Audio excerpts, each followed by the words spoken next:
Hello, Chris Walker with Big Engine Fan Channel here in beautiful Hawaii, and I'm here with my first impressions review of the new Angelina Jordan album, Secret of the Soul. I have some notes here. I haven't heard other reviews yet, and I also have set aside 4 songs, so I'll later on have a much more detailed review and featuring a lot of music excerpts, but this is just a quick first impressions. So, but before I begin, I just wanted to let those few of you who don't know this yet that the album is now available on iTunes and Apple Music. It wasn't at first, and I have the links there. I urge you to buy the album if so far you've only been streaming it. And speaking of buying the album, it is now the #1 jazz album in the world in terms of iTunes downloads in the world. And yes, of course, jazz doesn't sell anywhere near as much as pop, and it's probably going to go down the list pretty quickly.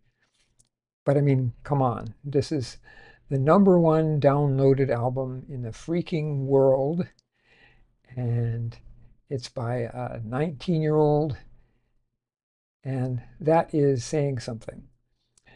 So yes, in this review, I'm mainly going to be kind of responding to some of the things that naysayers have said about there being too much of a sameness to the songs and it not being commercial, things like that. And I'm going to focus on 3 of the songs.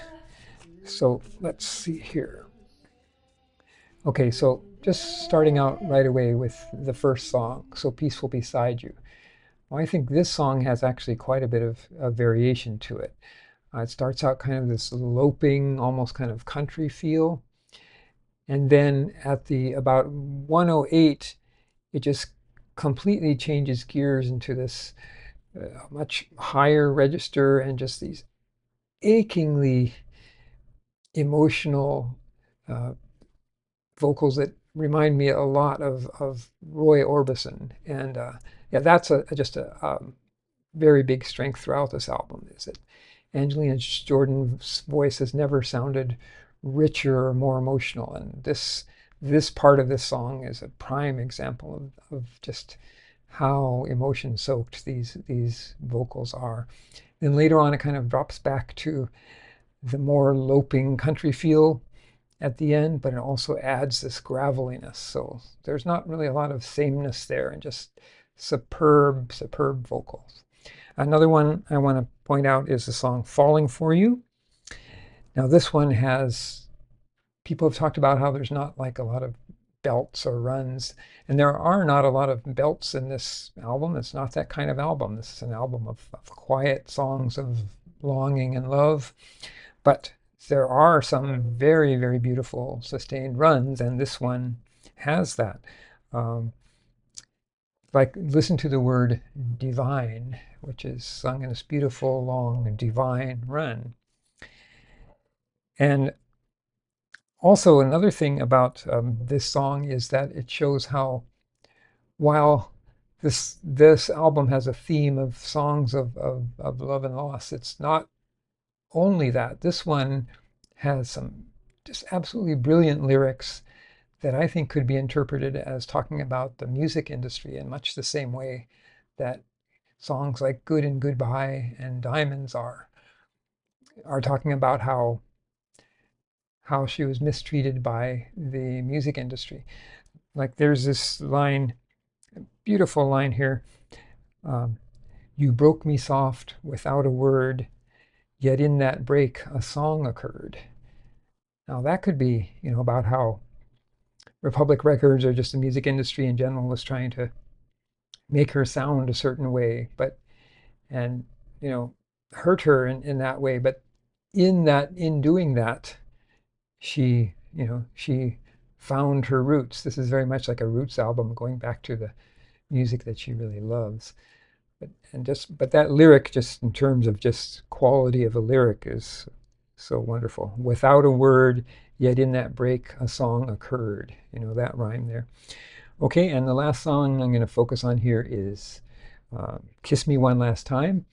This one is different in that it's definitely a faster pace, more of a closer to being kind of a stream of consciousness rush of words.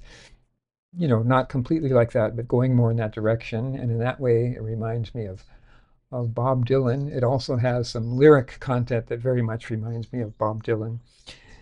Uh, here's just a beautiful passage here. Kiss me only once, and let this be our final dance. Be wrapped in light and bless your dreams as I move on past circumstance. And that rhyming of circumstance with our final dance, rhyming a long word with a phrase is very much reminds me of Dylan in his song It's All Over Now, Baby Blue. He has this line, the highway is for gamblers, better use your sense. Take what you have gathered from coincidence. So use your sense and coincidence.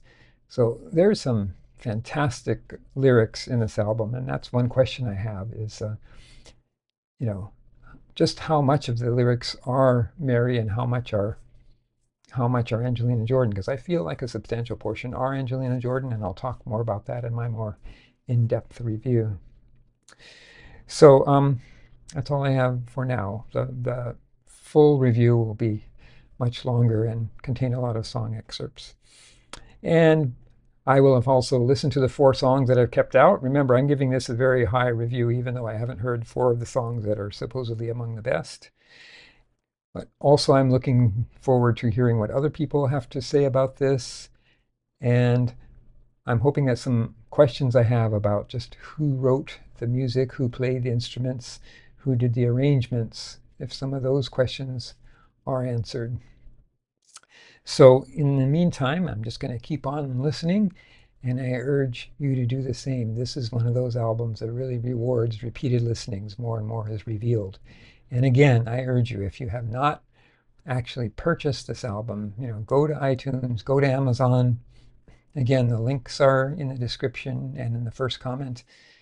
And buy the album. Let's keep this at number 1 for a while, hopefully. So yes, this deserves its place as the number 1 jazz album in the world. More to come. Aloha from Hawaii.